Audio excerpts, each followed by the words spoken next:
I stared at my queen-sized bed crammed into the laundry room, surrounded by washing machines and the smell of detergent, while my daughter-in-law Madison stood in the doorway with her arms crossed and a satisfied smirk on her face. After everything I'd done for this family, after opening my home to her and my son when they had nowhere else to go, this was how she repaid me.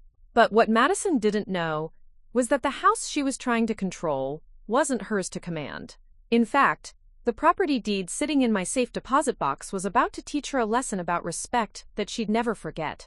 Before we jump back in, tell us where you're tuning in from, and if this story touches you, make sure you're subscribed, because tomorrow, I've saved something extra special for you. My name is Eleanor Mitchell, and at 68 years old, I thought I'd seen everything life could throw at me. I was wrong. But to understand how I ended up sleeping next to a washing machine while my daughter-in-law redecorated my master bedroom, you need to know how this all began. I built my life in Cedar Falls, Michigan, a small town where everyone knew everyone, and handshake deals still meant something. My late husband Frank and I purchased our Victorian-style home on Maple Street in 1978, fresh out of college and full of dreams. Frank was a mechanical engineer at the local automotive plant, and I was a high school English teacher with summers off to raise our children. The house was a fixer-upper when we bought it. 3 stories, 5 bedrooms, and enough character flaws to keep us busy for decades. But Frank had vision, and I had patience. Together, we transformed that neglected property into the crown jewel of our neighborhood. Frank rebuilt the wraparound porch, restored the original hardwood floors, and updated every system in the house. I designed the gardens, chose every paint color, and turned each room into a space that reflected our growing family. Our son Michael was born in 1980, followed by our daughter Sarah in 1983. Those early years were golden. Frank working steady hours at the plant, me teaching literature to teenagers who pretended they weren't interested, but always asked for extra reading recommendations, and our children growing up in a home filled with laughter, home-cooked meals, and the kind of stability that seems rare these days. Michael was always the responsible one, even as a child. While other kids were getting into trouble, he was helping Frank with weekend projects around the house or studying for his engineering degree. He inherited his father's practical mind and my stubborn determination. Sarah, on the other hand, was our free spirit, artistic, adventurous, and absolutely brilliant. She moved to Portland after college to pursue her career in graphic design, visiting twice a year, but living her own life 3,000 miles away. When Frank passed away suddenly from a heart attack in 2015, Michael stepped up without being asked. He was 35 then, newly promoted to senior project manager at a tech company in Grand Rapids, but he drove the hour-and-a-half to Cedar Falls every weekend to help me maintain the house and property. We'd work in comfortable silence, him fixing whatever had broken during the week, me preparing his favorite meals, and listening to his stories about work challenges and dating adventures. The house on Maple Street wasn't just our family home, it was our legacy.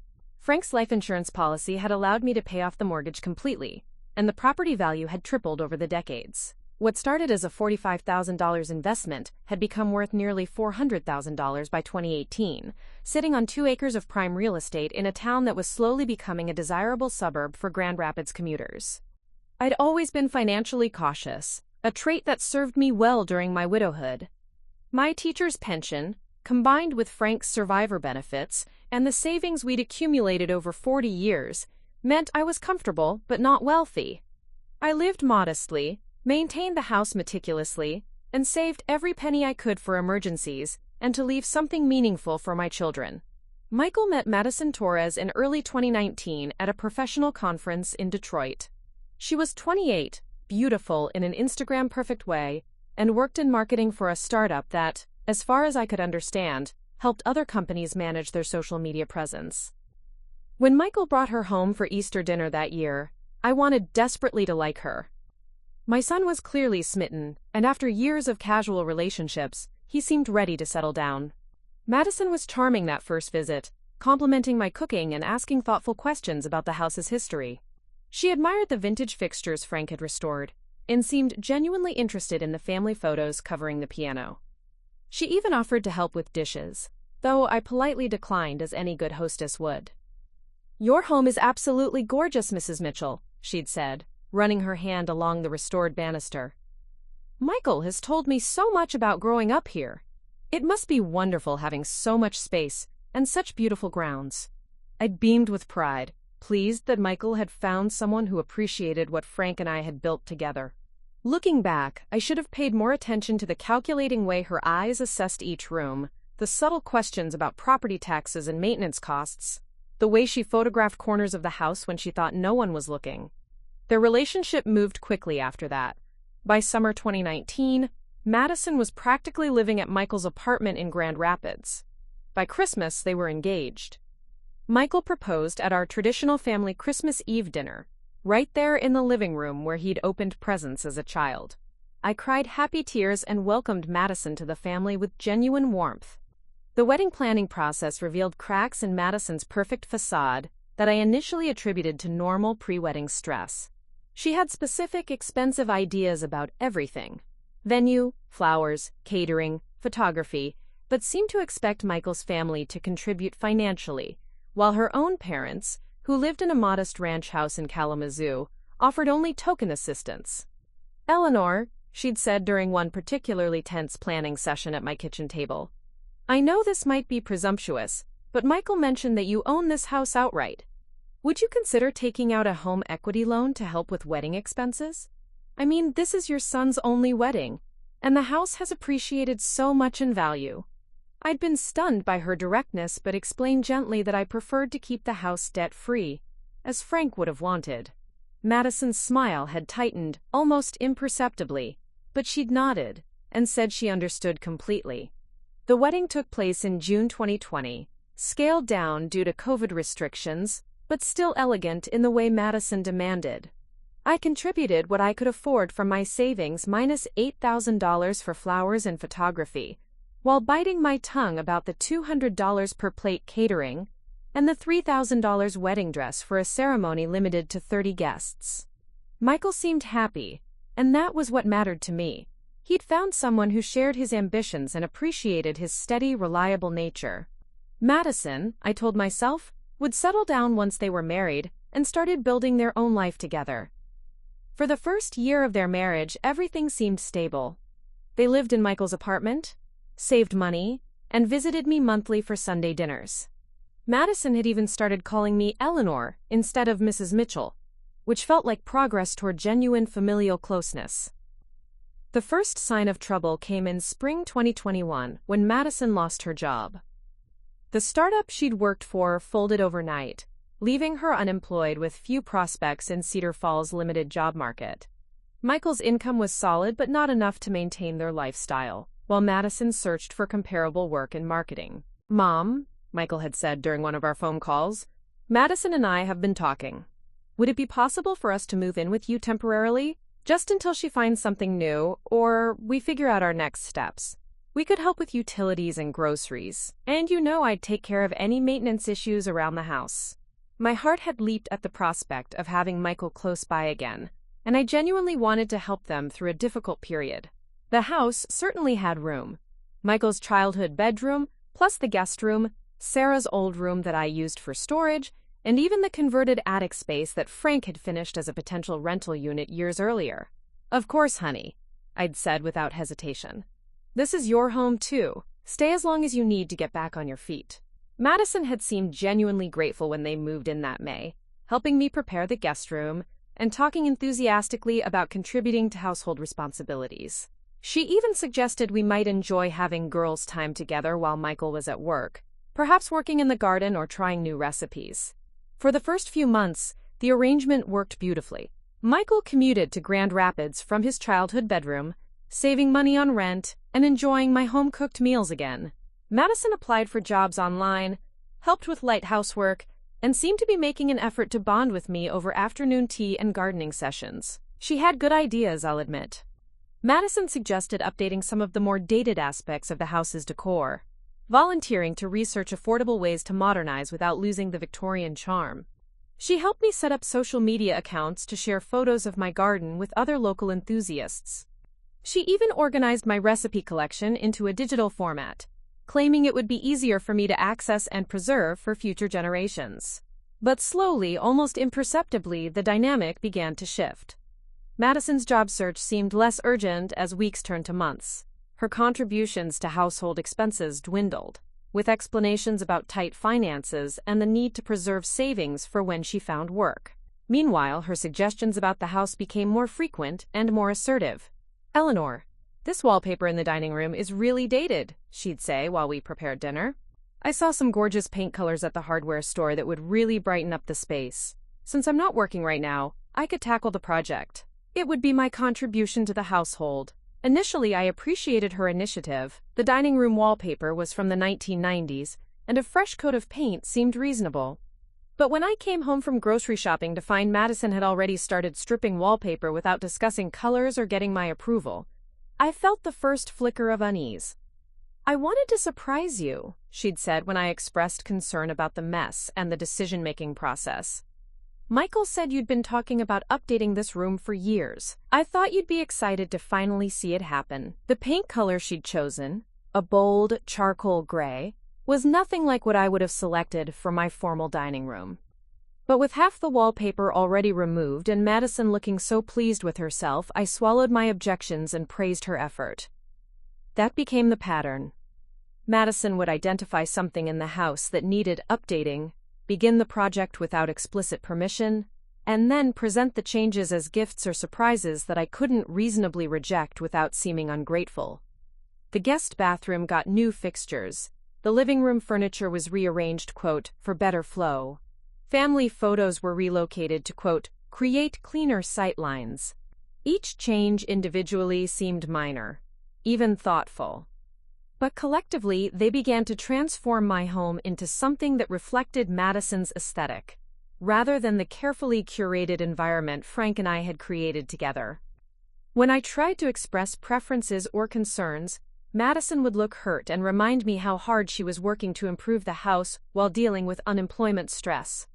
Michael, caught between his wife and his mother, tried to smooth over tensions with diplomatic responses that satisfied no one. He'd acknowledge my concerns privately, but support Madison's initiatives publicly, clearly hoping that her job search would resolve the underlying issues before they escalated into real conflict. By winter 2021, Madison still hadn't found work, but she'd found something else, a sense of ownership over my house that extended far beyond reasonable guest behavior. She spoke about our renovations and our decorating choices when friends visited. She scheduled repair appointments without consulting me, claiming she was just trying to be helpful. She even started answering my landline phone, identifying herself as part of the household. The breaking point came in February 2022, nearly 9 months after they'd moved in, temporarily. I'd been visiting Sarah in Portland for a long weekend, my first trip away from home since they'd arrived. When I returned, I discovered that Madison had completely reorganized my kitchen. New shelf paper, relocated appliances, rearranged cabinets, explaining that she'd wanted to make cooking more efficient for all of us. Standing in my own kitchen, unable to find my coffee filters or favorite mixing bowls, one finally understood what was happening. This wasn't about unemployment or temporary housing arrangements.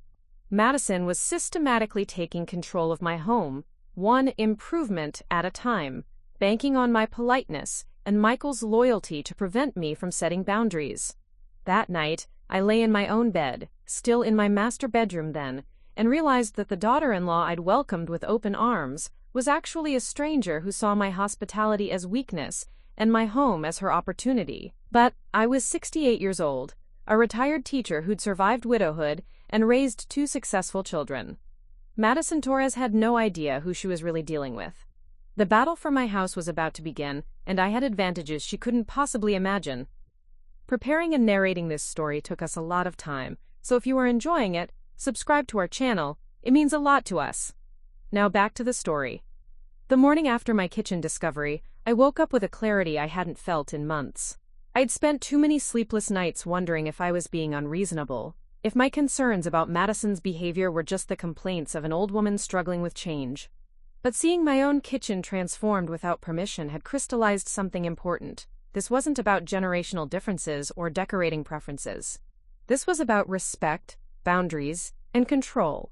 I made my coffee in the unfamiliar kitchen, fumbling through reorganized cabinets to find my favorite mug. the one Michael had made in elementary school pottery class. Now relegated to a high shelf behind the fancy dishes, Madison had declared, "More accessible." As I sat at my kitchen table, the same table where Frank and I had shared 40 years of morning conversations, I began to plan my response. The first step was documentation. I'd been a teacher for 35 years, and if there's one thing educators learn, it's the importance of keeping detailed records. I retrieved my laptop and began creating a comprehensive list of every change Madison had made to my house since moving in, complete with dates, descriptions, and photographs where possible. The dining room wallpaper removal and gray paint, May 2021, no permission requested. Guest bathroom fixture replacement, July 2021, presented as a, quote, surprise gift. Living room furniture rearrangement, August 2021, claimed it was better for entertaining. Master bedroom curtain replacement, September 2021, said the old ones were too heavy. Kitchen reorganization, February 2022, done while I was visiting Sarah. Looking at the timeline, I realized Madison's changes had accelerated significantly after the 6-month mark, as if she'd been testing my boundaries and found them disappointingly weak. Each successful modification had emboldened her to take greater liberties with my property. My second step was financial research. I called my insurance agent, my property tax assessor, and my accountant to understand exactly what rights tenants, even family tenants, had in Michigan regarding property modifications. What I learned was enlightening. Guests and temporary residents had no legal right to alter property without owner consent, regardless of their relationship to the homeowner.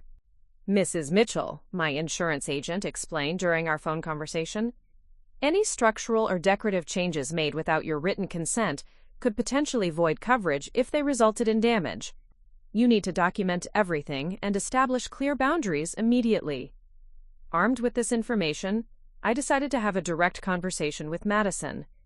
I'd always prided myself on handling conflicts through honest communication, and despite my growing frustration, I wanted to give her an opportunity to acknowledge the problem and adjust her behavior.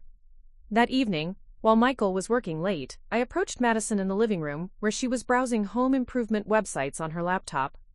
She'd arranged the furniture in a way that positioned her chair as the dominant seat in the room, facing the entrance like she was holding court in her own domain. "Madison," I began, settling into what used to be my favorite reading chair but was now angled awkwardly toward the window, "I'd like to discuss some concerns about the changes being made to the house." She looked up with those perfectly arranged eyebrows raised in innocent surprise. "Changes? I thought you appreciated the improvements, Eleanor. I've been trying so hard to help modernize things while I'm between jobs." "I do appreciate your enthusiasm," I said carefully, "but some of the modifications have been done without discussion. This is still my home, and I'd prefer to be consulted before anything is altered." Madison's expression shifted subtly, the helpful smile becoming more strained. "Of course, I completely understand. I just thought since Michael grew up here and we're family now, you'd want us to feel comfortable making the space work for everyone. Comfortable, yes, but comfort doesn't require changing my kitchen organization or replacing fixtures without permission," I replied, maintaining my teacher voice, firm but not accusatory. For a moment, Madison said nothing, her fingers drumming against the laptop keyboard. Then she closed the device and leaned forward with the earnest expression she used when she wanted something. "Eleanor, can I be honest with you? I know this situation isn't ideal for anyone. Michael and I never planned to be living with family at this stage of our marriage. I've been trying to contribute in the only way I can right now, by improving the house and making it more functional. If that's overstepping, I apologize." The response was perfectly calculated, acknowledging my concerns while positioning herself as the victim of circumstances, trying to help but being misunderstood. It was the kind of manipulation I'd seen from difficult students over the years, sophisticated enough to seem reasonable while deflecting responsibility. "I appreciate that you want to contribute," I said, "but going forward I'd like us to discuss any changes before they're implemented. This is still my home, and I have specific preferences about how it's maintained." Madison nodded solemnly. "Absolutely. You're right, and I should have been more thoughtful. I'll definitely check with you before doing anything else." The conversation ended cordially, and I felt cautiously optimistic that we'd cleared the air. Madison seemed to understand my position, and I'd been clear about my expectations without creating unnecessary drama. Perhaps this could be resolved through simple communication after all. I was naive. Within a week, Madison had forgotten our conversation entirely. She rearranged the photographs on the mantel to better showcase the beautiful frames, moved my gardening supplies from the mudroom to the basement for better organization, and replaced the shower curtain in my master bathroom, because the old one was looking a little tired. Each change was minor, presented with plausible explanations, and accompanied by hurt expressions when I mentioned our previous discussion. Madison had perfected the art of making me feel unreasonable for objecting to her helpful modifications. The situation escalated dramatically in early March, when Madison announced she'd been researching home security systems and had scheduled consultations with 3 companies to evaluate our options. Our options? I repeated when she informed me over dinner. Madison, I've lived in this house for 44 years without a security system. I don't need one now. But Eleanor, she insisted, times have changed. This neighborhood is growing, property values are rising, and you have so many valuable antiques. Michael agrees that we should protect the investment. I glanced at Michael, who looked deeply uncomfortable but nodded reluctantly. Mom, Madison has a point about security. There have been some break-ins in Grand Rapids suburbs, and with the house being so large, if I want a security system, I'll research it myself, I said firmly. I don't need consultations scheduled without my knowledge. Madison's face fell in her practiced expression of wounded helpfulness. I was just trying to save you the hassle of researching companies and comparing options. I thought you'd appreciate having the legwork done for you. But I noticed something else in her expression, a flash of genuine annoyance that she quickly masked. Madison wasn't just trying to help. She was frustrated that I kept interfering with her plans for my house. That night, Michael knocked on my bedroom door after Madison had gone to bed. He entered looking exhausted, wearing the same conflicted expression I'd been seeing more frequently. Mom, can we talk? I patted the edge of my bed, and he sat down like he used to when he was young and troubled by something at school. For a moment, he was my little boy again, seeking comfort and guidance. Madison feels like you don't trust her, he began hesitantly. She's really trying to help, and she thinks you see her efforts as intrusion rather than assistance. Michael, I said gently, your wife has made significant changes to this house without consulting me. When I ask to be included in decisions about my own property, she makes me feel like I'm being unreasonable. That's not about trust. It's about respect. He ran his hands through his hair, a gesture inherited from his father. I know she can be enthusiastic about projects, but she's been unemployed for almost a year now, and I think staying busy with house improvements makes her feel useful. I understand that unemployment is stressful, I replied, but using my home as her therapy project isn't the solution. She needs to find work or volunteer opportunities that give her purpose, without overriding my autonomy. Michael was quiet for several minutes, staring at the family photos on my dresser. Finally, he spoke in a voice barely above a whisper. What if we found our own place? I mean, we've been here almost a year, and maybe it's time we got back to being independent. My heart clenched, but I kept my voice steady. Is that what you want, or what you think you should want? I don't know anymore, he admitted. Madison says we could afford a small apartment in Grand Rapids, if we're careful with our budget. But honestly, Mom, I like being here. I like being close to you, and I like not throwing money away on rent when we're trying to save for a house down payment. Then let's work on boundaries instead of displacement, I suggested. Your wife needs to understand that being welcome in my home doesn't mean she has free rein to redecorate it. Michael nodded, looking relieved that I wasn't pushing them toward the door. I'll talk to her again. Make it clear that she needs to ask before changing anything. But even as he agreed, I could see the doubt in his eyes. Michael knew his wife well enough to understand that Madison's behavior wasn't going to change just because he asked nicely. She'd been testing boundaries systematically, and my resistance was becoming an obstacle to her larger plans. The next morning, Madison was unusually quiet during breakfast, responding to my attempts at conversation with polite but distant answers. She spent the day in the guest room with the door closed, emerging only to use the bathroom or get snacks from the kitchen. When Michael came home from work, she met him at the door with tears in her eyes and urgent whispers I couldn't quite hear from the kitchen. They went upstairs together, and I heard the low murmur of intense conversation through the closed guest room door. At dinner, the atmosphere was thick with unspoken tension.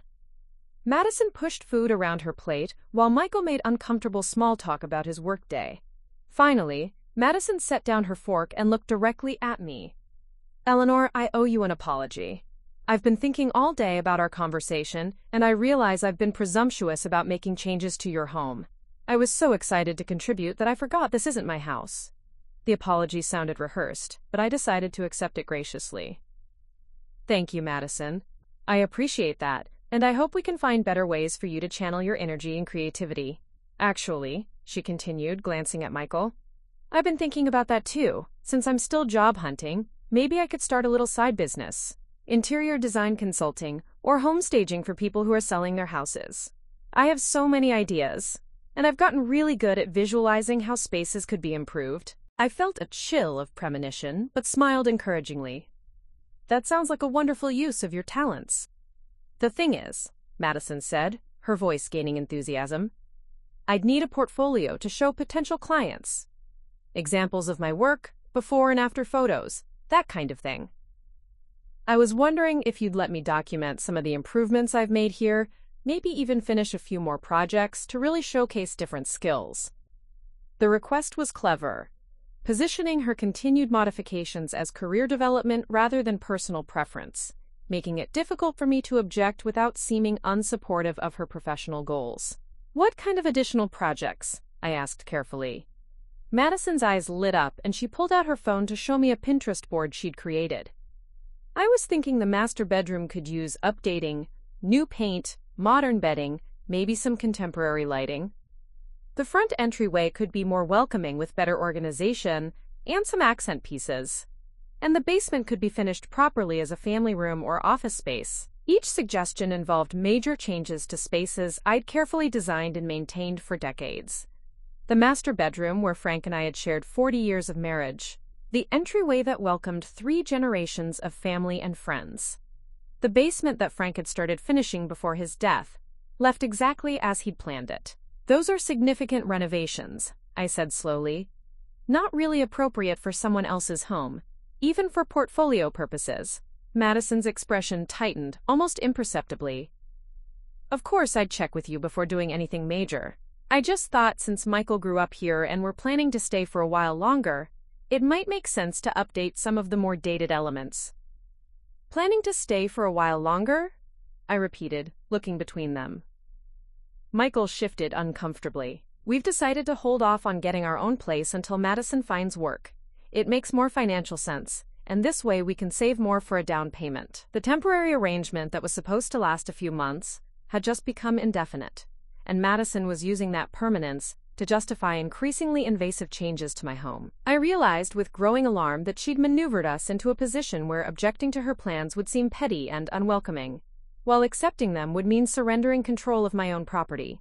That night I lay awake staring at the ceiling, understanding that the polite conversations and reasonable requests had failed. Madison wasn't going to respect my boundaries because she didn't see them as legitimate. In her mind, this house was becoming her project, her opportunity, her future home. My ownership was just a legal technicality to be worked around.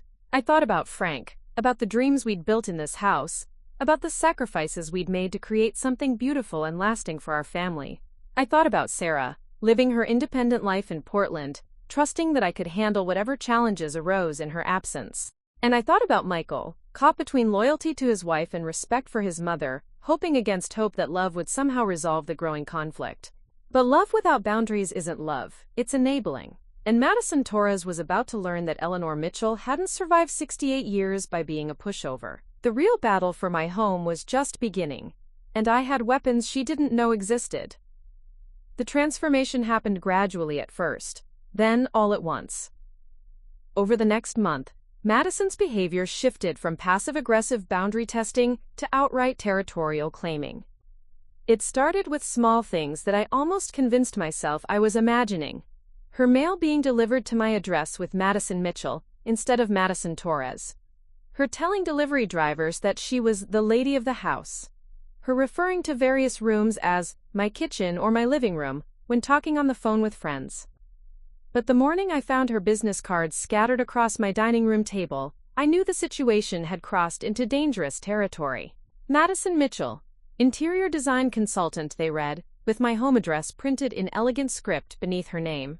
She'd legally kept her maiden name Torres after marriage, but apparently felt free to adopt the Mitchell surname when it served her professional purposes. Madison, I called, finding her in the living room arranging furniture that had somehow migrated from other parts of the house overnight. We need to discuss these business cards. She looked up from positioning a lamp that belonged in my bedroom, her expression bright with artificial enthusiasm. Oh, you found them! I was so excited to show you! The printing came out beautifully, don't you think? I used a photo of the living room as the background. It showcases my design aesthetic perfectly. I stared at the card in my hand, noting that the design aesthetic she was claiming credit for included antiques Frank and I had collected over decades, family heirlooms passed down through 3 generations, and artwork we'd purchased during our anniversary trips to Europe. You're using my address and my home to promote a business I never agreed to, I said, my teacher voice taking on the edge I'd reserved for students who plagiarized papers. It's just temporary, Madison replied, moving a crystal vase that had belonged to my grandmother from the mantel to an end table. Until I get established and can afford proper office space. I thought you'd be proud that I'm finally taking initiative to start my career. The manipulation was so smooth I almost admired its audacity. She'd positioned my objection as opposition to her professional growth, making me the villain for protecting my own property rights. You cannot run a business from my home without my permission, I said firmly. And you absolutely cannot use the Mitchell name when you're not legally entitled to it. Madison's mask slipped for just a moment, revealing something cold and calculating beneath the helpful daughter-in-law facade. Actually, Eleanor, I think there might be some confusion about the legal situation here. Michael and I have been residents of this address for almost a year now. We receive mail here, we're registered to vote here, and we've established legal residency. I checked with a friend who works in real estate law, and apparently tenants have certain rights regarding business use of their residence. The revelation hit me like a physical blow. Madison had been researching tenant rights while I'd been trying to preserve family harmony. She'd deliberately established legal residency markers to strengthen her position in any future disputes about the house. This is not a rental property, I said, my voice shakier than I intended. You're guests in my home. Are we, though? Madison asked, settling into the rearranged chair like a queen holding court. Because we've been contributing to utilities and groceries for months. We've made significant improvements to the property. We've invested time and money into making this place our home. A lawyer might argue that constitutes a landlord-tenant relationship, especially given the length of our residency. I felt the ground shifting beneath my feet. Had my generosity in welcoming them somehow created legal obligations I didn't understand? Had Madison's improvements actually established some kind of claim to my property? Where's Michael? I asked, needing my son's perspective on his wife's increasingly aggressive behavior. He left early for a meeting in Detroit. Won't be back until late tonight, Madison replied, consulting her phone. Which actually works out perfectly because I have my first potential client coming by at 10 to discuss a consultation. I was hoping you'd make yourself scarce during the meeting. You understand how important first impressions are for new businesses. The audacity was breathtaking. Madison was asking me to leave my own home so she could conduct unauthorized business meetings in my living room, using my furniture and my family's possessions as props for her portfolio. Absolutely not, I said. No business meetings in my home without my explicit consent. Madison's friendly expression evaporated entirely, replaced by the cold calculation I'd glimpsed moments earlier. Eleanor, I'm trying to be respectful here, but I think you're being unreasonable. This house is massive. 5 bedrooms, multiple living areas. You can't possibly need every square foot for your personal use. Michael and I are family, we're contributing to the household, and we have our own legitimate needs for space and privacy. My needs for space and privacy in my own home? I repeated incredulously. Your home? Madison said, emphasizing the possessive pronoun with obvious irritation. Yes, we get it. You own the house. But ownership doesn't mean you can control every aspect of other people's lives when they're living here legitimately. The mask had completely fallen away now, revealing the entitled young woman who'd been hiding behind helpful gestures and family loyalty. Madison didn't see herself as a grateful guest. She saw herself as an equal stakeholder in my property, inconvenienced by my insistence on making decisions about my own home. I walked away from the confrontation, my hands shaking with a combination of anger and fear. In my bedroom, I locked the door and called my attorney, a gentleman named Robert Chen, who'd handled Frank's estate and my simple legal needs for years. Mrs. Mitchell, he said after I'd explained the situation, I need you to be very careful about how you handle this. If they've established residency and made improvements to the property, evicting them could be legally complicated, especially since one of them is your son. But it's my house, I protested. Surely I have the right to decide who lives here. Of course you do, he assured me. But Michigan tenant law is designed to protect people from arbitrary eviction, even in family situations.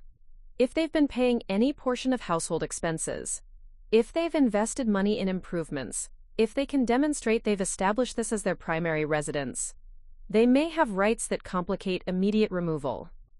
My stomach churned as I realized how thoroughly Madison had outmaneuvered me. While I'd been focused on family harmony and polite boundary setting, she'd been systematically establishing legal protections for her territorial takeover. What are my options? I asked. Document everything, Robert advised. Keep records of any unauthorized changes to the property, any business activities conducted without your permission, any behavior that violates reasonable household rules. If we need to pursue formal eviction proceedings, we'll need evidence of lease violations or unlawful behavior. After hanging up, I sat on my bed feeling more alone than I had since Frank's death. My son was caught between loyalty to his wife and respect for his mother. My daughter was 3,000 miles away, unaware of the crisis developing in her childhood home. And Madison Torres had transformed from a welcome family addition into an adversary who understood the legal system better than I did. The doorbell rang at exactly 10 o'clock, and I heard Madison greeting her client with professional enthusiasm. Through my bedroom door, I could hear her conducting a tour of her design work, claiming credit for every improvement she'd made and several she hadn't. She spoke with the confidence of someone showcasing her own home, someone who belonged there more than the elderly woman hiding in the master bedroom. I made a decision that would have seemed impossible just hours earlier. I called Sarah in Portland. "Mom?" she answered on the second ring, her voice bright with the 3-hour time difference that made it early morning in Oregon. "This is a surprise.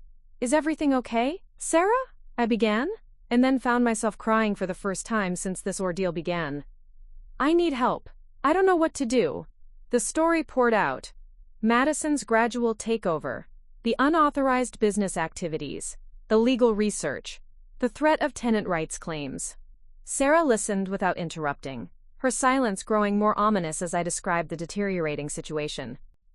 "That manipulative bitch," Sarah finally exploded, using language I'd rarely heard from my artistic daughter. "Mom, she's essentially stealing your house from under you while making you feel guilty for objecting. This is elder abuse." "It's not that dramatic," I protested, but even as I said it, I knew Sarah was right. Madison's behavior pattern, isolating me from decision-making about my own property, making me question my own perceptions, using my love for Michael against me, was textbook manipulation. "I'm coming home," Sarah announced. "I can work remotely for a week or two.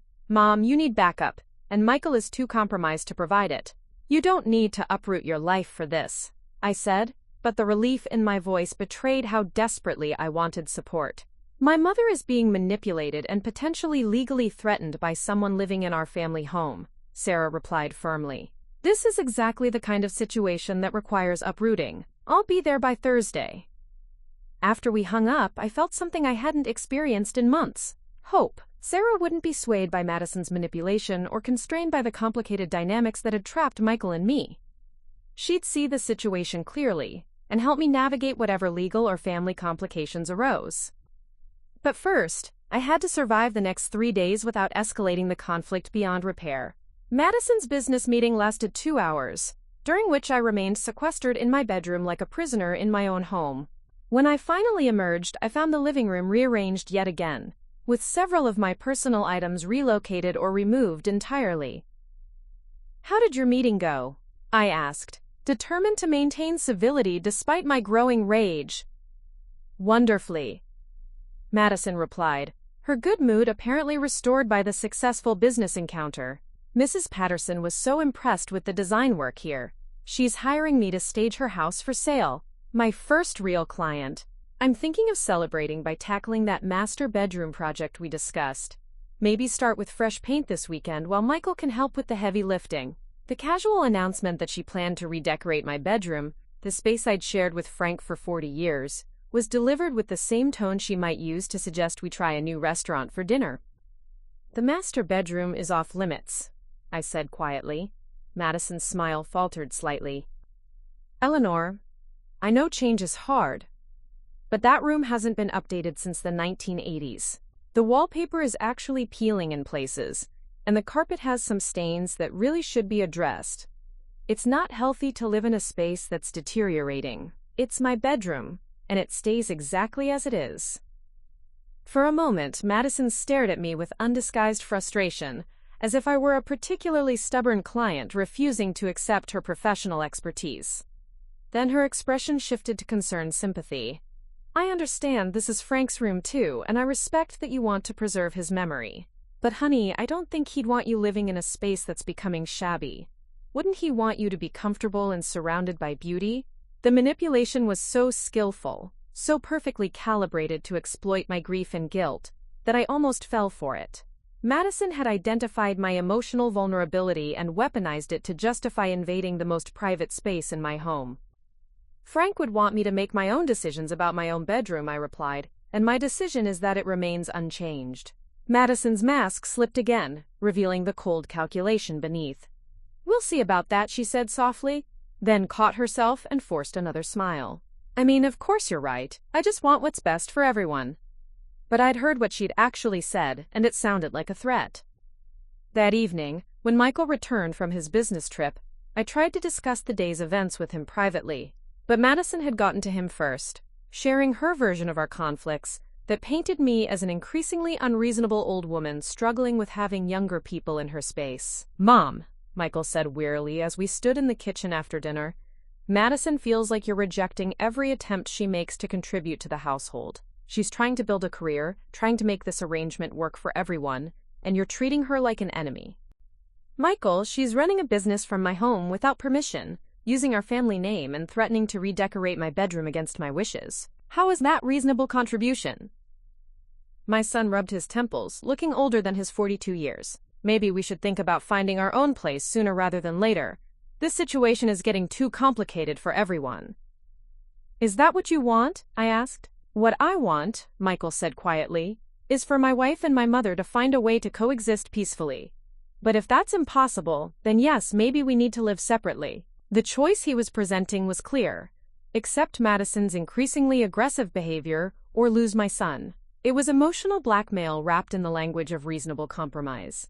And I realized that Madison had coached him on this conversation just as she'd coached him on supporting her previous boundary violations. As I lay in my bed that night, still my bed, in my bedroom for now, I thought about the woman I'd been when Frank was alive. I'd been a teacher, a leader, someone who commanded respect from teenagers and parents alike. I'd managed a household, helped run a family, contributed to my community with confidence and authority. Somehow, in trying to be a welcoming mother-in-law, I'd allowed Madison to reduce me to a confused old woman who questioned her own perceptions and apologized for asserting her rights in her own home. But Sarah was coming, and with her arrival, the balance of power was about to shift dramatically. Madison Torres had no idea what she'd started, but she was about to find out that the Mitchell women were made of stronger stuff than she'd calculated.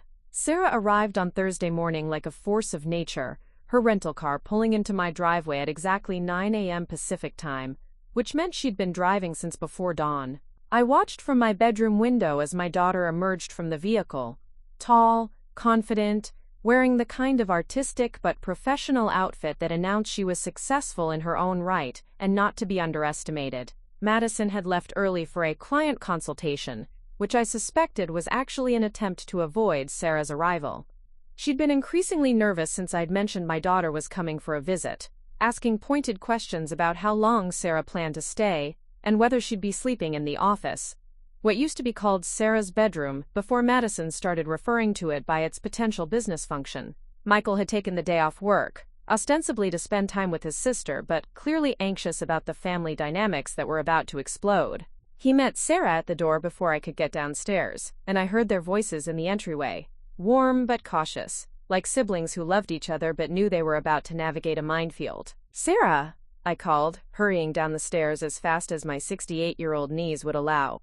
When she wrapped me in a fierce hug, I felt some of the isolation and confusion of the past months begin to lift. Here was someone who knew me, who remembered the strong woman I'd been before Madison's systematic undermining had made me question my own judgment. "Mom," she whispered in my ear, "I'm here. We're going to fix this." Sarah stepped back and looked around the entryway with the sharp eyes of someone trained in visual design. I watched her catalog the changes, the relocated furniture, the missing family photos, the sterile arrangement that prioritized clean lines over personal warmth. "Interesting decorating choices," she said neutrally, but I caught the edge in her voice. "Very minimal." Michael shifted uncomfortably. "Madison's been working on updating some of the spaces. You know how old-fashioned mom's style can be." The casual dismissal of my aesthetic preferences that had created the warm, welcoming home where he'd grown up, would have made me defensive just days earlier. But with Sarah standing beside me, I felt my spine straighten. "There's nothing old-fashioned about comfort and personal history," Sarah replied coolly. "Some people call it character." We settled in the living room, where Madison had once again rearranged the furniture overnight. My favorite reading chair was now facing away from the window, positioned awkwardly behind a console table that blocked easy access. Sarah noticed immediately, frowning as she navigated around the obstacles. "This is an interesting layout," she commented, her tone suggesting it was anything but.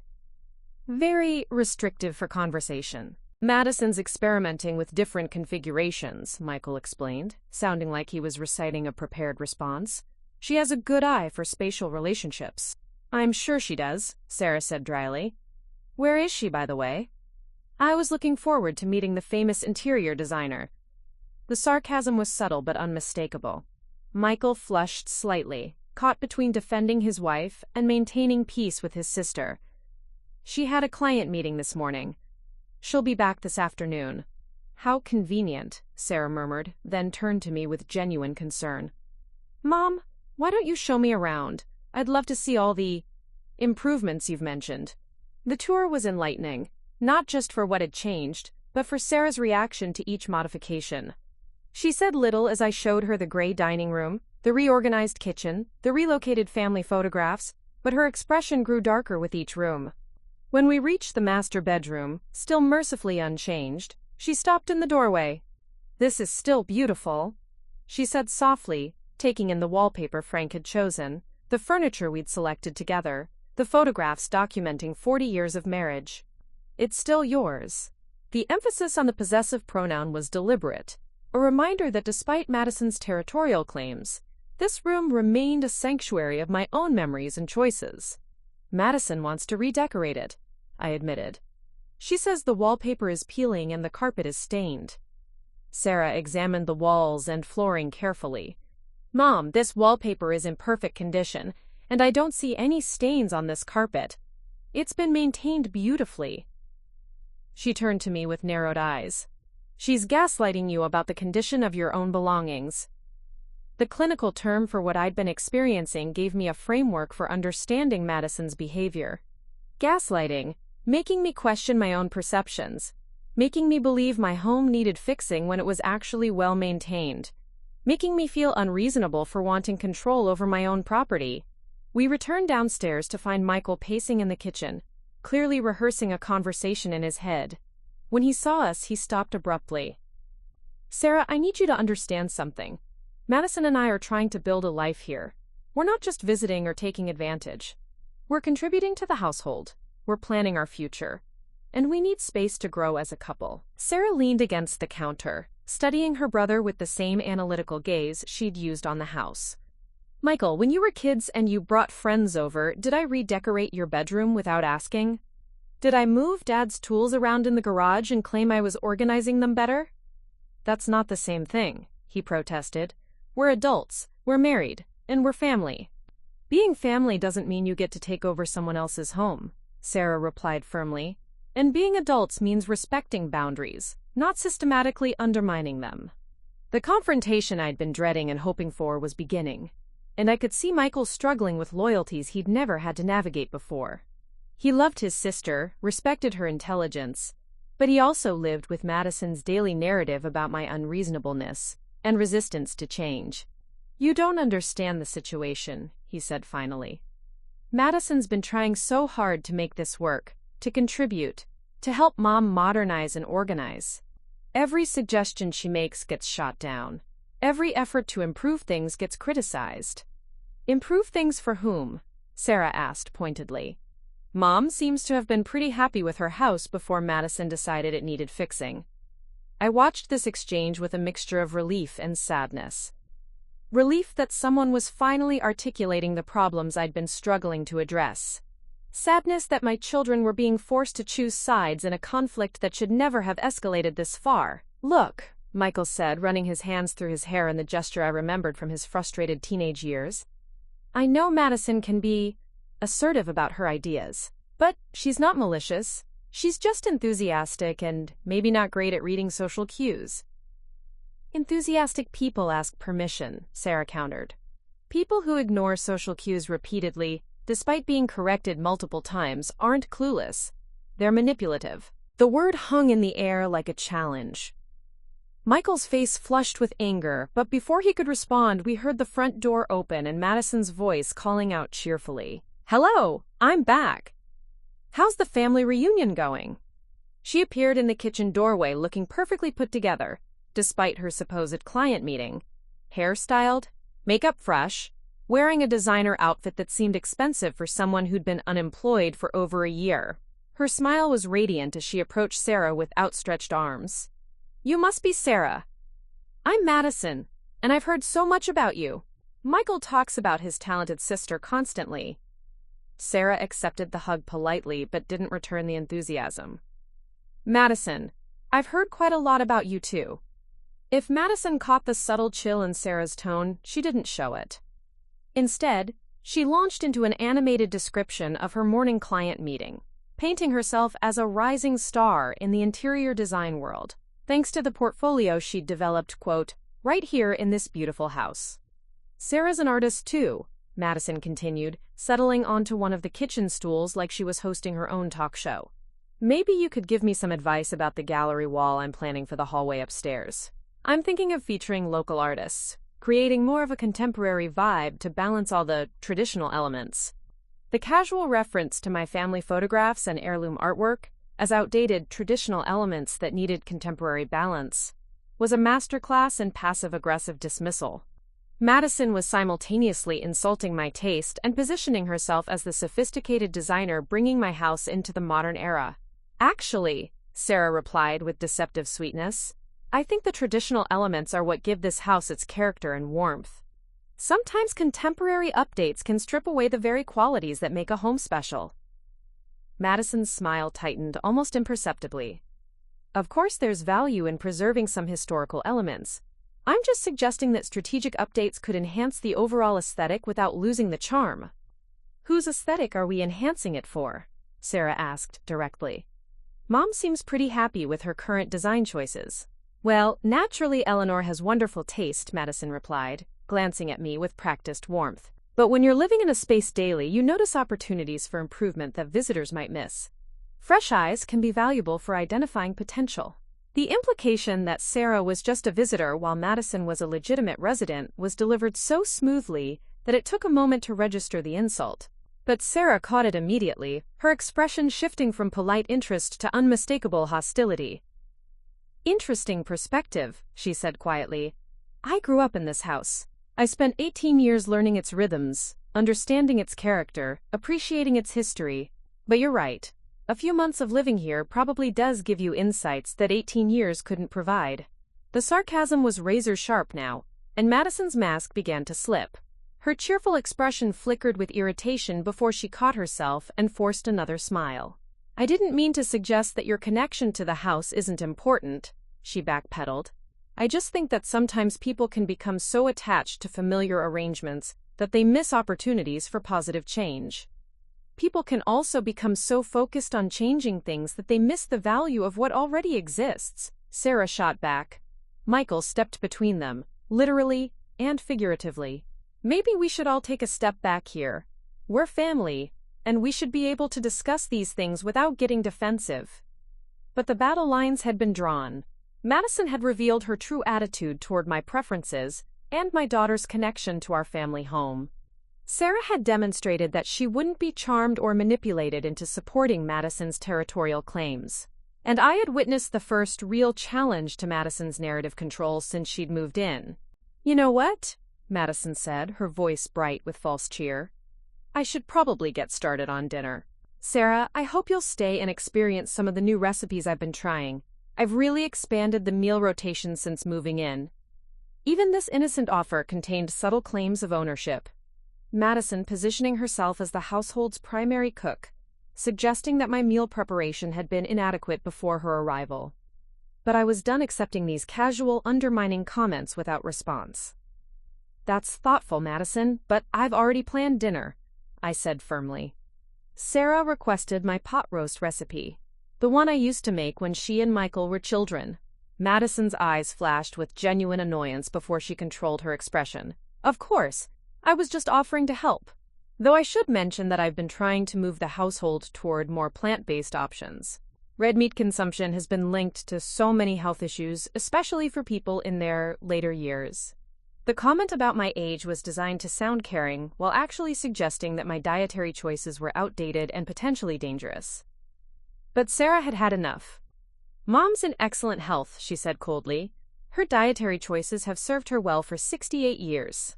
Maybe we should focus on respecting her preferences rather than trying to fix problems that don't exist." The room fell silent except for the ticking of the grandmother clock that had belonged to Frank's mother. Madison stared at Sarah with barely concealed hostility, all pretense of family warmth evaporating. Michael looked between his wife and sister with growing alarm, finally understanding that this conflict couldn't be smoothed over with diplomatic words and hopeful thinking. And I felt something I hadn't experienced in months. The satisfying sensation of having an ally who could match Madison's manipulation with superior intelligence and unwavering loyalty. The real war for my house was about to begin, and for the first time since this ordeal started, I wasn't facing it alone. That evening, after a tense dinner where Madison made pointed comments about the pot roast being heavy and too traditional for modern dietary standards, Sarah and I retreated to my bedroom for what she called a strategy session. Michael had gone for a walk, his usual method of avoiding conflict, while Madison claimed she needed to work on client proposals in the guest room. "Mom," Sarah said, settling cross-legged on my bed like she used to do during high school when she needed to talk through problems. "We need to discuss your legal options. Madison's behavior isn't just rude, it's potentially criminal." I felt a flutter of anxiety. "Criminal seems extreme, honey. She's just assertive about her opinions." Sarah pulled out her laptop and opened several browser tabs she'd apparently been researching since her arrival. "Let's review what she's actually done. Unauthorized modification of your property. That's vandalism, even if she calls it improvement. Running a business from your address without permission. That's commercial use violation of residential zoning. Using the Mitchell name when she's legally Madison Torres. That's identity fraud for business purposes." Looking at the list laid out so clinically, I realized how far beyond normal family friction this situation had escalated. But she'll claim she had implied permission, or that Michael approved the changes. "Michael doesn't own this house," Sarah said firmly. "His permission is irrelevant. Only the legal property owner can authorize modifications or business use." She paused, studying my face carefully. "Mom, there's something else we need to discuss. Your financial situation." "What about it?"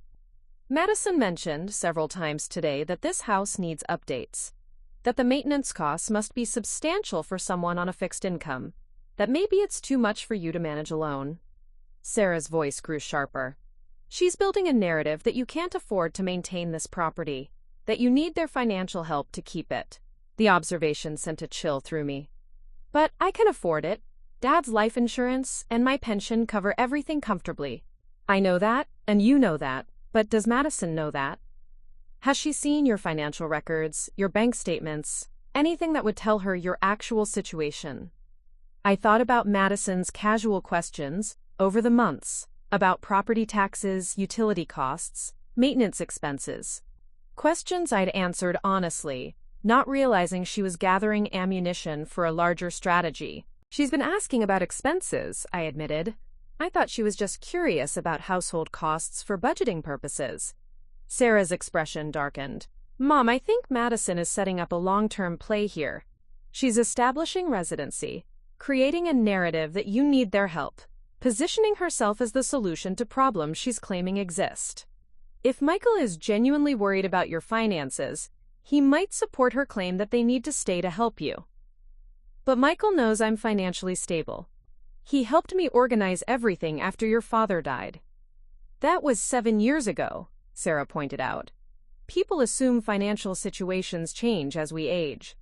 Madison might be convincing him that you're too proud to admit you're struggling, that their rent contributions are more necessary than you're admitting.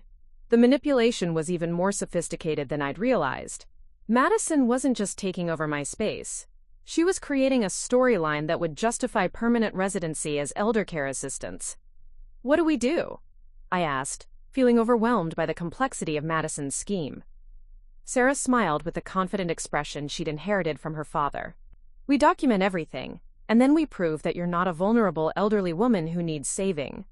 We show that you're a competent property owner who's being manipulated, and that Madison's presence here is illegal business operation disguised as family living arrangement. Over the next hour, Sarah helped me compile evidence of Madison's unauthorized activities. We photographed every change to the house, printed copies of her business cards and promotional materials using my address, and documented her client meetings and business operations conducted from my property. Now, Sarah said, pulling up another file on her laptop, let's talk about your secret weapon. My what? The thing Madison doesn't know about because you've been too modest to mention it. Sarah grinned at my confusion. Mom, I called the county assessor's office today. Do you know what this property is worth in the current market? I shrugged. I assume it's appreciated some since we bought it, but property values in small towns don't usually. Try again, Sarah interrupted, turning her laptop screen toward me. Current assessed value, $675,000. Comparable sales in the neighborhood over the past year, $700,000 to $850,000. Mom, you're sitting on $750,000 in real estate. I stared at the screen in shock. That can't be right. We paid $45,000 for this house. Cedar Falls has become a desirable commuter town for Grand Rapids professionals, Sarah explained. Your 2 acres of prime real estate with a fully restored Victorian home is exactly what wealthy families are looking for. Madison has no idea what kind of financial power you actually have. The revelation was staggering.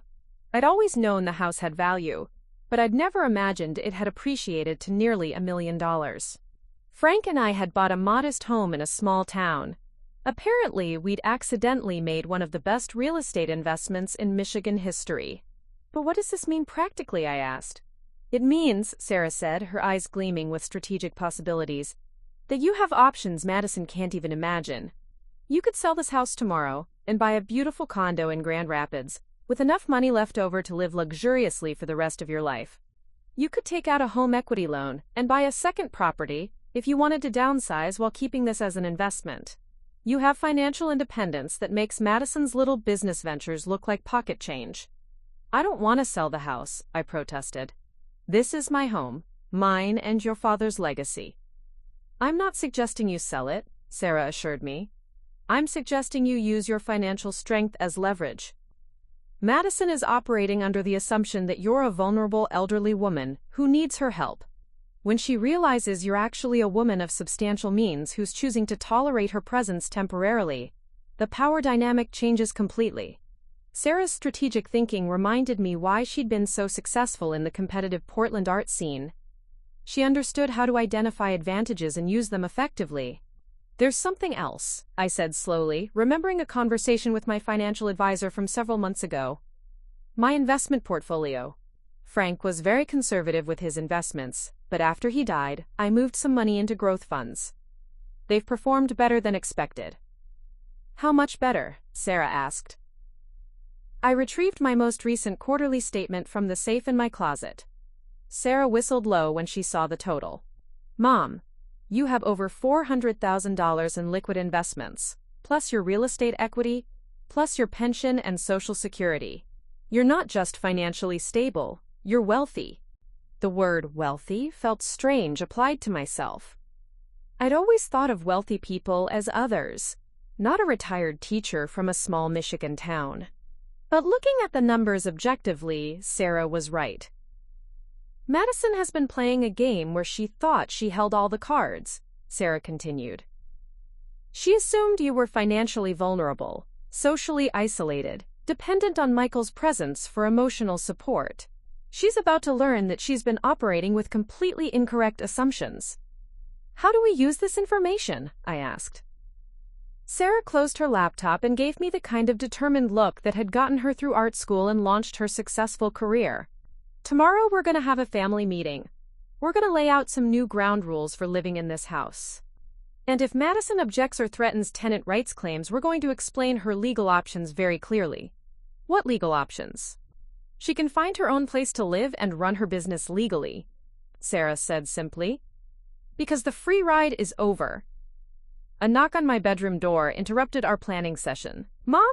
Sarah?" Michael's voice called. "Can we talk?" Sarah and I exchanged glances. "Come in," I called. Michael entered, looking haggard, clearly having spent his walk wrestling with the family dynamics that had exploded during dinner. He sat in the chair beside my dressing table, the same chair where Frank used to sit when we talked through problems together. "I need to apologize," he began, not meeting our eyes. "I've been so focused on keeping peace between Madison and Mom that I haven't been listening to what's actually happening here." Sarah and I remained silent, letting him work through his thoughts. "Madison explained to me tonight that she's been feeling unwelcome and criticized no matter what she does to help around the house," he continued. "But then I realized that all her helping involves changing things that Mom never asked to have changed." "What else did you realize?" Sarah asked gently. Michael ran his hands through his hair again, a gesture that was becoming more frequent as the stress escalated. "That my wife has been treating our mother's home like it's a fixer-upper project instead of a place where someone has lived happily for decades. That she's been making Mom feel like a guest in her own house."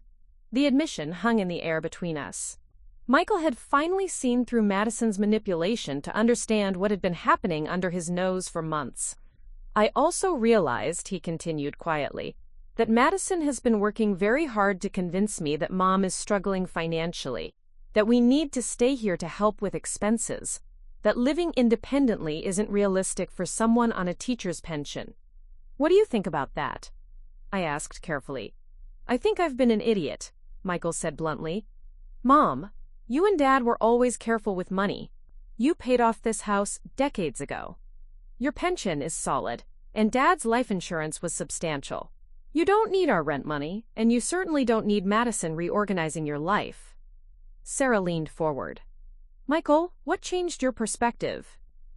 "Watching Madison at dinner tonight," he admitted. "The way she criticized Mom's cooking. The way she kept making comments about outdated dietary choices and traditional thinking. I realized she wasn't trying to be helpful. She was trying to establish dominance.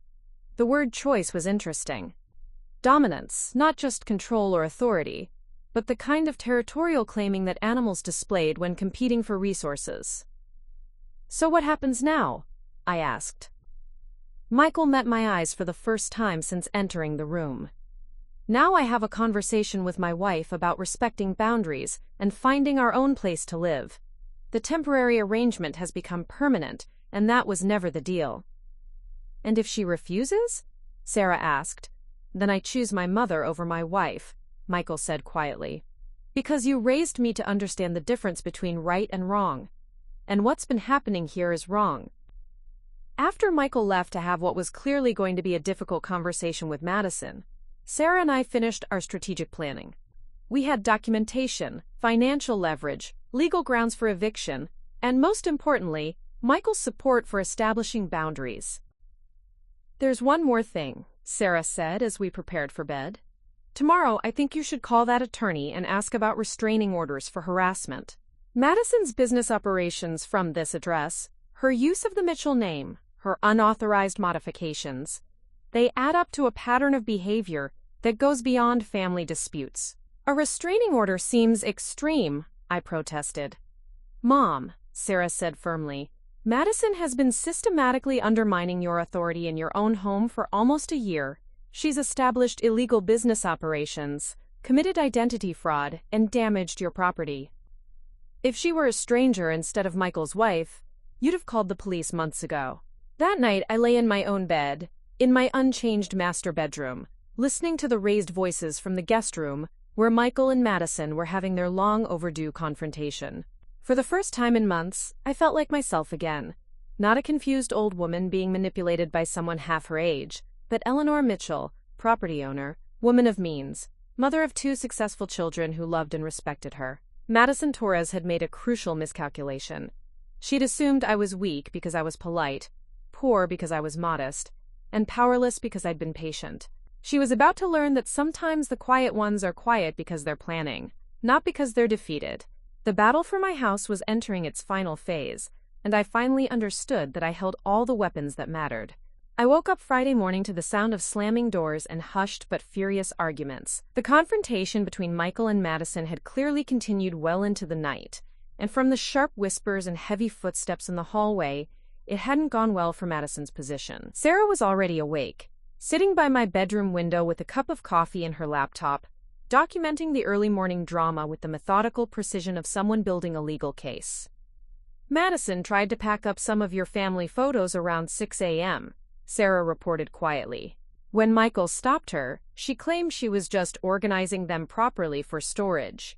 He made her put everything back. The audacity was breathtaking, even by Madison's standards. Attempting to remove my family photographs, as if she had any right to decide what belonged in my own home, revealed a level of entitlement that went beyond manipulation into outright theft preparation.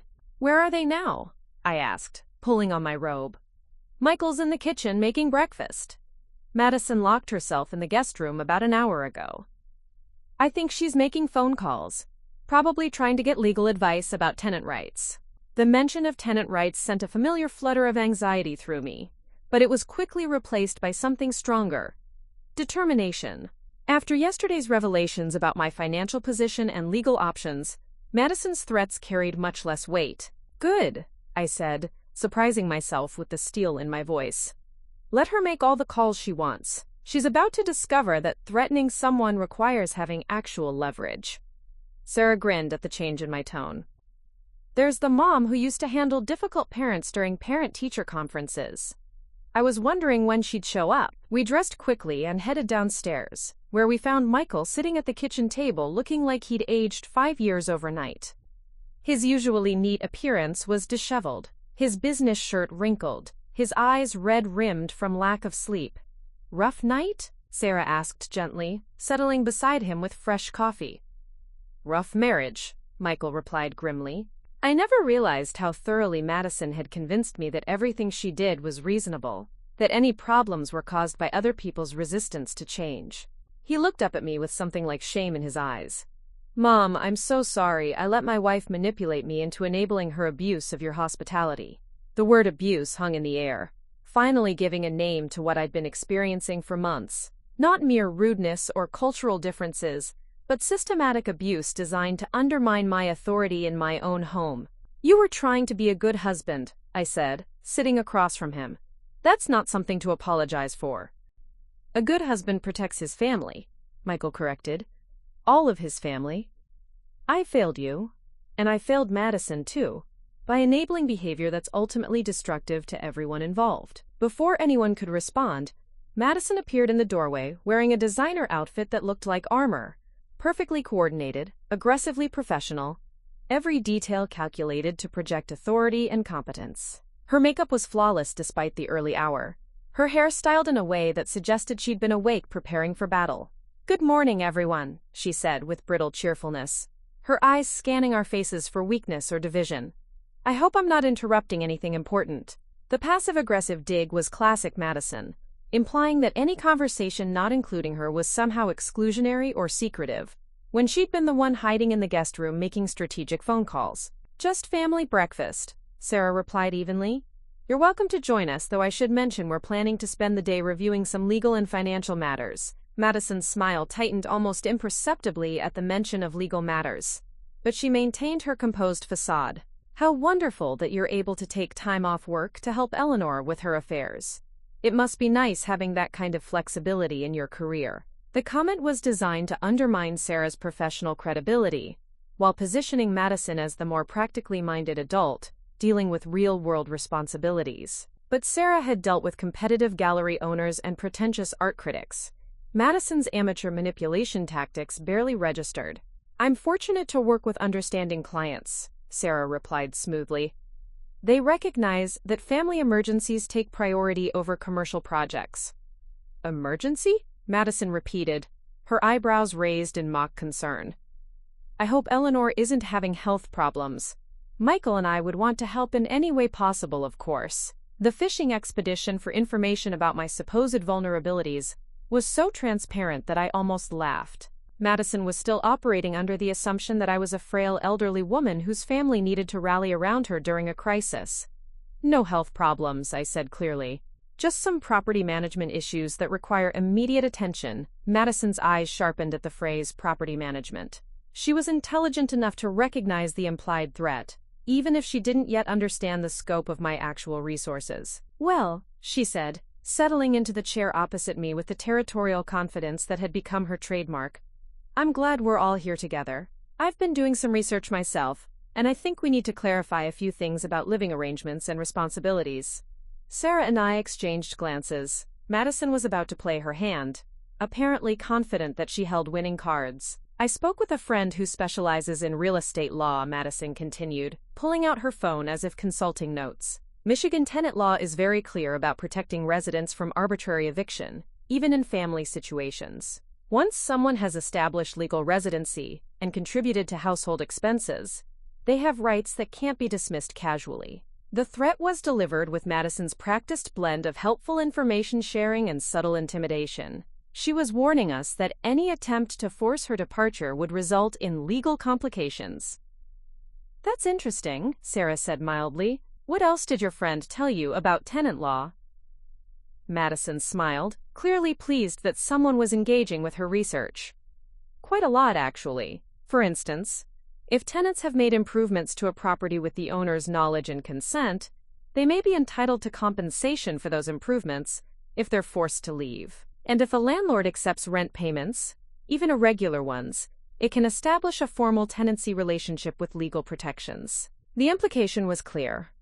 Madison believed her unauthorized modifications to my house could be classified as improvements worthy of compensation, and her sporadic contributions to utilities could be interpreted as rent payments that created tenant rights. "Fascinating," Sarah replied, her tone suggesting genuine interest rather than concern. "Did your friend mention anything about commercial use of residential property?" Madison's confidence flickered slightly. "Commercial use? Running a business from a residential address without proper permits?" Sarah clarified helpfully. "Using someone else's property for profit-generating activities without explicit written consent from the property owner. I believe that falls under several categories of illegal activity." "I'm not running a business," Madison protested, but her voice lacked its usual conviction. "I'm developing a portfolio for future career opportunities." "Using business cards with this address," Sarah continued relentlessly, "meeting with paying clients in this home, advertising services using this location as your base of operations. Most municipalities consider those activities commercial use, regardless of how the operator chooses to classify them." Madison's carefully constructed confidence was beginning to crumble, as she realized that Sarah's legal knowledge was more comprehensive than her own hastily researched tenant rights claims. There's also the interesting question of identity fraud, I added, finding my voice and my strength. Using the Mitchell name for business purposes when you're legally Madison Torres could be considered fraudulent misrepresentation. That's ridiculous, Madison snapped, her mask of helpful cooperation finally slipping completely. I'm Michael's wife. I have every right to use his family name. For social purposes, perhaps, Sarah agreed. But for business purposes, using a name you're not legally entitled to could constitute fraud, especially if you're doing it to enhance your credibility or confuse clients about your actual identity. Madison looked desperately at Michael, clearly expecting him to defend her position and challenge his family's suddenly aggressive stance. Instead, she found him staring at her with an expression of dawning horror. Madison, he said quietly, tell me you didn't actually use the Mitchell name on business cards.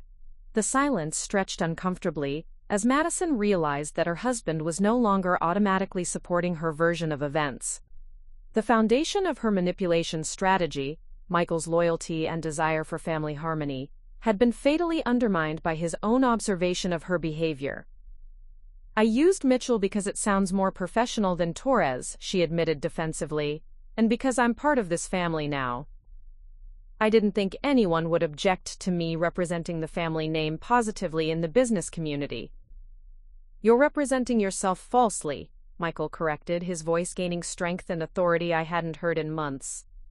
You're using our family identity to promote a business none of us authorized, operating from a home you don't own, making claims about improvements you made without permission to property that doesn't belong to you.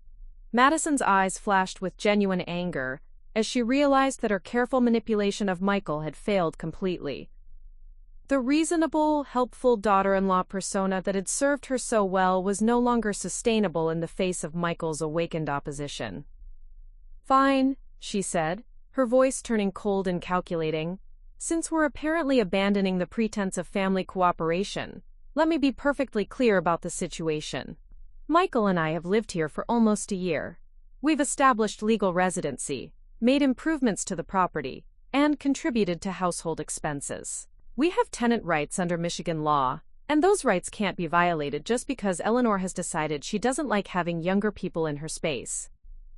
The accusation was designed to reframe her aggressive behavior as generational conflict, painting me as an elderly woman threatened by youth and change rather than a property owner defending her rights against systematic abuse.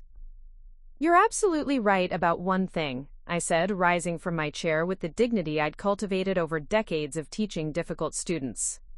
We are abandoning the pretense of family cooperation. Because what you've been doing here isn't cooperation, it's colonization. Madison stared at me in surprise. The confused, accommodating elderly woman she'd been manipulating for months had been replaced by someone who clearly understood the stakes and wasn't intimidated by her threats.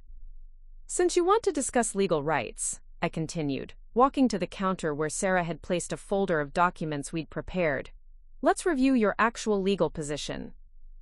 First, you're operating an unlicensed business from a residential property in violation of municipal zoning laws. Second, you're using fraudulent business identity that constitutes misrepresentation. Third, you've made unauthorized modifications to property you don't own, which constitutes vandalism regardless of your intentions. I pulled out the folder and began placing documents on the table, photographs of her modifications, copies of her business cards, printouts of her promotional materials, advertising my address as her business location. Fourth, I continued, you've established commercial operations without the property owner's written consent, which violates both municipal regulations and the terms of your guest residency here. And fifth, you've threatened the property owner with legal action as a form of intimidation, which several statutes classify as harassment. Madison stared at the documents as if they were written in a foreign language. Her confidence in tenant rights protections was crumbling as she realized that her business activities had created legal vulnerabilities she hadn't considered. This is insane, she whispered, then louder. Michael, you can't let them do this to me. To us, this is your family home too. But Michael was studying the evidence Sarah and I had compiled. his expression growing darker with each revelation of his wife's systematic deception and manipulation. "Madison," he said finally, "these aren't family disputes about decorating preferences. These are serious legal violations that could result in criminal charges." "What were you thinking?" "I was thinking about our future," Madison exploded, her careful composure finally shattering completely. "I was thinking about building something meaningful, instead of just existing in someone else's outdated vision of what a home should be. I was thinking about creating opportunities for both of us, instead of waiting for handouts from your mother." The mask was completely off now, revealing the calculating young woman who'd seen my hospitality as weakness to be exploited and my home as an opportunity to be seized. "Handouts?" Michael repeated incredulously. "Madison, my mother opened her home to us when you lost your job. She's provided free housing, utilities, and meals for almost a year. How is that anything but extraordinary generosity?" "Generosity that came with strings attached," Madison shot back.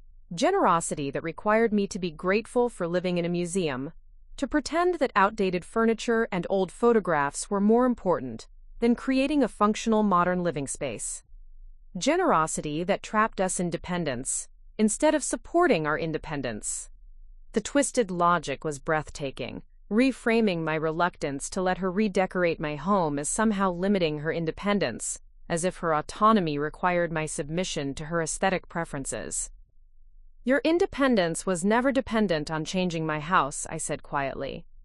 "Your independence was always available through finding your own place to live and establishing your own home to decorate however you pleased." "With what money?" Madison demanded. "You think Michael's salary is enough for us to afford rent and save for a down payment in this market?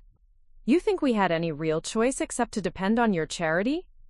"Actually," Sarah interrupted, opening her laptop with deliberate precision, "that's an interesting question. Michael, what's your current annual salary?"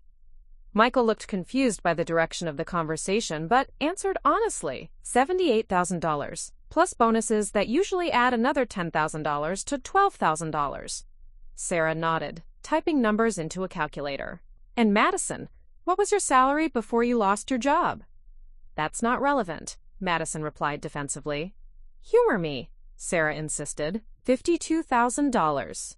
Madison admitted reluctantly. "So your combined household income was $130,000 to $140,000 annually," Sarah summarized. "In this area, that's more than sufficient to rent a comfortable apartment or even purchase a modest home with proper budgeting." The numbers hung in the air, demolishing Madison's narrative about financial necessity, forcing them to accept my charity. Their decision to live in my home had been about convenience and savings, not desperation and dependence. The choice to live here was always exactly that.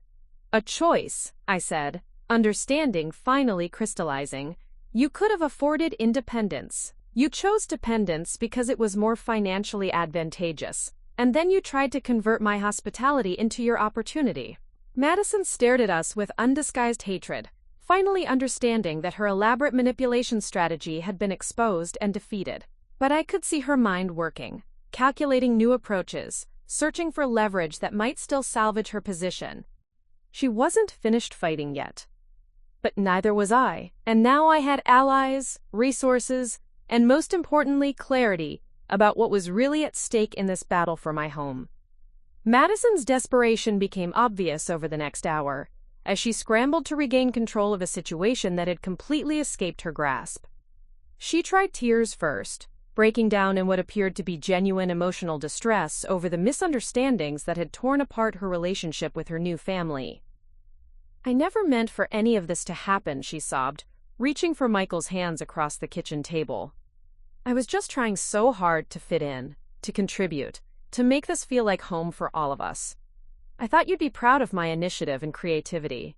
But Michael had seen too much truth in the past 24 hours to be swayed by manipulative tears. He gently but firmly withdrew his hands from hers, his expression remaining resolute despite the obvious pain of watching his marriage disintegrate in real time. "Madison, the problem isn't that you wanted to contribute," he said quietly. "The problem is that you define contribution as taking control of someone else's property without their consent. You've been treating my mother like an obstacle to overcome rather than a person to respect." When tears failed to restore her position, Madison shifted tactics to legal intimidation, pulling out her phone to make calls to what she claimed were attorneys specializing in tenant rights and elder abuse cases. "Yes, I need to speak to someone about an illegal eviction situation," she said loudly enough for all of us to hear, clearly hoping to frighten me into reconsidering my position. "The elderly property owner is trying to force out legal residents without proper notice or cause." I watched this performance with the detached interest of someone observing a theatrical production. Madison was still operating under the assumption that I was a vulnerable elderly woman who could be intimidated by official-sounding threats. She had no idea that I'd already spoken with my own attorney and had a clear understanding of my legal rights and options. Sarah pulled out her own phone and began making calls with equally deliberate visibility. "Hello, this is Sarah Mitchell. I need to report suspected commercial zoning violations and identity fraud occurring at a residential property in Cedar Falls." The contrast was stark. Madison making desperate calls to anonymous legal aid services, while Sarah contacted specific municipal offices with concrete allegations of illegal activity. Madison's face paled as she realized that the legal battle she was trying to initiate might not unfold in her favor. "You can't do this," Madison said, ending her call abruptly. "Michael, you have to stop them. I'm your wife. Your loyalty should be to me, not to people who are trying to destroy our marriage." The appeal to marital loyalty was her final card, and for a moment I worried that it might work. Michael loved Madison, despite everything that had happened. The dissolution of a marriage was never easy, even when it was clearly necessary, but Michael had evolved over the past few days from a confused man, trying to please everyone, into someone who understood the difference between loyalty and enabling. His response was measured but final. "My loyalty is to our marriage," he said carefully. "But our marriage can't be built on disrespecting my mother and taking advantage of her generosity.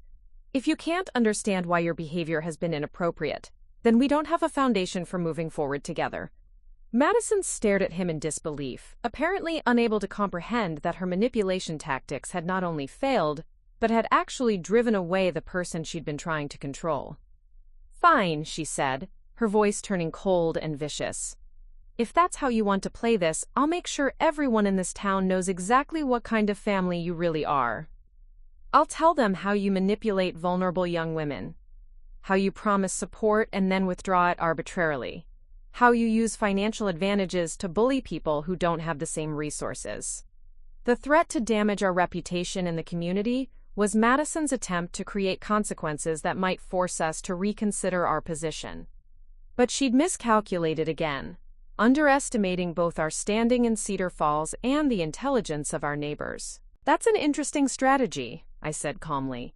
"You're going to tell our friends and neighbors that we're manipulative bullies because we objected to you running an unlicensed business from our home, using fraudulent business identity, and making unauthorized modifications to our property. I'm sure they'll be very sympathetic to your position." Madison's eyes flashed with rage as she realized that her final manipulation attempt had also failed. She was out of strategies, out of leverage, and out of time. "You know what?" she snarled, abandoning all pretense of victimhood or reasonableness. "You people deserve each other. A bitter old woman clinging to the past and a spineless man who can't stand up to his mommy. I'll be better off without any of you." The insult was designed to wound, but instead it felt like a liberation. Madison had finally revealed her true opinion of our family, confirming that all her previous warmth and gratitude had been calculated performance designed to achieve her goals. "I'm sure you will be," Sarah replied pleasantly. "The question is, when you'll be better off somewhere else." Madison looked between us, apparently expecting someone to back down or offer a compromise that would allow her to save face, while maintaining some control over the situation. When she found only calm determination, she played her final, desperate card. "I'm not leaving," she announced. "You can't make me leave. I have legal residency here, and I'll fight any eviction attempt through the courts. I'll drag this out for months while living in your precious house and making your lives miserable." The threat hung in the air like a challenge. Madison was betting that the prospect of a prolonged legal battle would force us to accept some compromise that allowed her to remain in the house under modified terms. Instead, I smiled for the first time in months with genuine pleasure. Actually, Madison, there's something important we haven't discussed yet, I said, walking to my purse and retrieving the folder I'd prepared after yesterday's conversation with my attorney. Your legal residency claim is interesting, but it's based on incomplete information about the property situation here. I opened the folder and pulled out a document I'd had prepared that morning, thanks to an emergency consultation with Robert Chen and a rush job from the county clerk's office. This is a notice of property sale, I said, placing the document on the table where Madison could read it. I've accepted an offer to sell this house to my daughter Sarah for the sum of $1, plus assumption of all property taxes and maintenance responsibilities.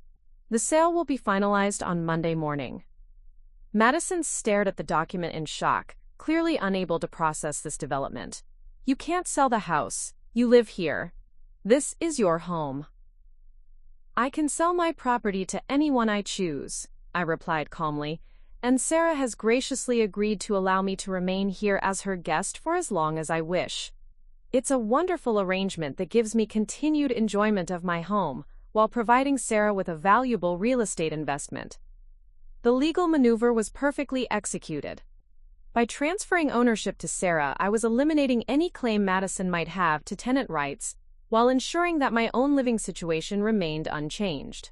Sarah would become the legal property owner, with full authority to set occupancy terms and evict unauthorized residents. But I won't be as generous a landlord as my mother has been, Sarah added, with a smile that didn't reach her eyes.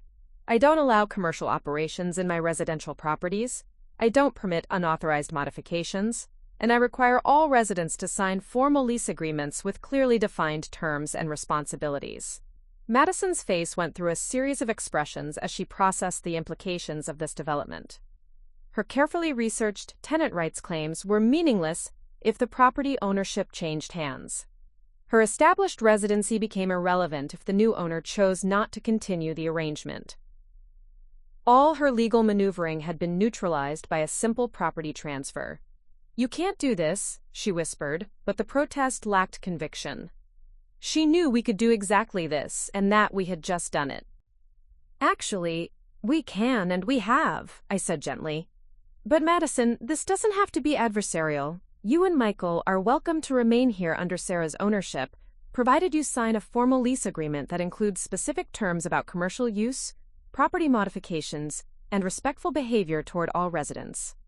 The offer was generous under the circumstances, providing Madison with a face-saving exit ramp that would allow her to continue living in the house if she could accept reasonable boundaries and legal oversight. Madison looked desperately at Michael, clearly hoping he would object to the property transfer or demand that his family accommodate his wife's preferences. Instead, she found him nodding approvingly at the solution. It's fair, he said simply. Mom gets to stay in her home, Sarah gets a valuable property, and we get the option to remain here under clear, legal terms that protect everyone's interests. What about my business? Madison asked weakly, grasping at her final concern. You're welcome to operate your business from any properly zoned commercial location, Sarah replied cheerfully. I can even recommend some affordable office spaces in Grand Rapids that would be perfect for an interior design consultant. Of course, you'll need to use your legal name for all business purposes going forward. The comprehensive defeat was total. Madison's territorial takeover had been reversed, her business fraud exposed and corrected, her manipulation tactics neutralized, and her victim transformed into an adversary with superior resources and legal positioning. For several minutes, Madison sat in stunned silence, apparently unable to accept that her elaborate scheme had not only failed, but had actually resulted in her losing the very thing she'd been trying to control. The house that she'd seen as her opportunity had become the site of her complete humiliation. Finally, she stood up with whatever dignity she could muster. I need to make some phone calls and arrangements, she said stiffly. Michael, we need to discuss our living situation and our marriage. Yes, we do, Michael agreed. But those discussions will be based on what's actually happened here, not on the version of events you've been trying to create. After Madison retreated to the guest room to begin planning her exit strategy, Michael, Sarah, and I sat around the kitchen table in the same spots where this confrontation had begun, but with completely transformed dynamics. I'm sorry it came to this, Michael said quietly. I really wanted to believe that love and good intentions could resolve the problems without anyone having to choose sides. Sometimes choosing sides is necessary, I replied, reaching over to squeeze his hand. And I'm proud that when it mattered, you chose truth and respect over manipulation and control. Sarah closed her laptop, the documentation and legal research no longer needed now that the conflict had been resolved. Mom, are you really okay with transferring the house to me? I know how much this property means to you. The house will always be my home, I said, looking around the kitchen where Frank and I had shared so many conversations, where I'd raised 2 children, where I'd weathered the storms and celebrated the victories of 44 years. But ensuring it remains my home while protecting it from future manipulation attempts is worth any legal technicality. Over the next week, Madison and Michael found a small apartment in Grand Rapids. The moving process was cordial but distant, with Madison accepting that her grand design had failed while trying to salvage what dignity she could from the situation. Her business cards were reprinted with her correct name and new address. The unauthorized modifications to my house were either reversed or properly documented as improvements made with new owner consent. Most importantly, Michael and I began rebuilding our relationship on a foundation of honesty, rather than the careful diplomacy that had allowed Madison's manipulation to flourish. He understood now that love without boundaries wasn't actually love, and that protecting someone's feelings at the expense of another person's rights was enabling rather than kindness. 6 months later, I received a wedding invitation in the mail. Not for Michael and Madison. Their marriage had ended quietly a few months after they moved out, both apparently realizing that their relationship had been built on manipulation rather than mutual respect. The invitation was for Madison's wedding to an older man from Grand Rapids, someone she'd met through her legitimate interior design business. I wished her well, genuinely. Madison had learned important lessons about the difference between ambition and entitlement, between contributing to a family and controlling it. Hopefully, her new marriage would be built on healthier foundations. As for me, I was sitting in my own kitchen, in my own house, surrounded by my own choices and memories, planning a garden expansion with Sarah and preparing for Michael's visit with his new girlfriend, a teacher from Grand Rapids who appreciated antique furniture and asked permission before moving salt shakers. The bed was back in the master bedroom where it belonged. My family photos were displayed according to my preferences. The kitchen was organized the way I liked it. And I had learned that sometimes the greatest gift you can give someone is the refusal to enable their worst impulses, even when that refusal requires more strength than accommodation ever did. Madison Torres had taught me something valuable about my own power. She'd intended to take over my house, but instead she'd helped me reclaim my authority, reconnect with my children, and remember that Eleanor Mitchell was nobody's victim. The eviction notice had worked perfectly, even though I'd never actually had to serve it. Sometimes the mere threat of consequences is enough to remind people that their actions have limits, and that respect isn't optional. It's required. My house was still my home, and it always would be. Up next, you've got 2 more standout stories right on your screen. If this one hits the mark, you won't want to pass these up. Just click and check them out. And don't forget to like, subscribe, and turn on the notification bell so you don't miss any upload from us.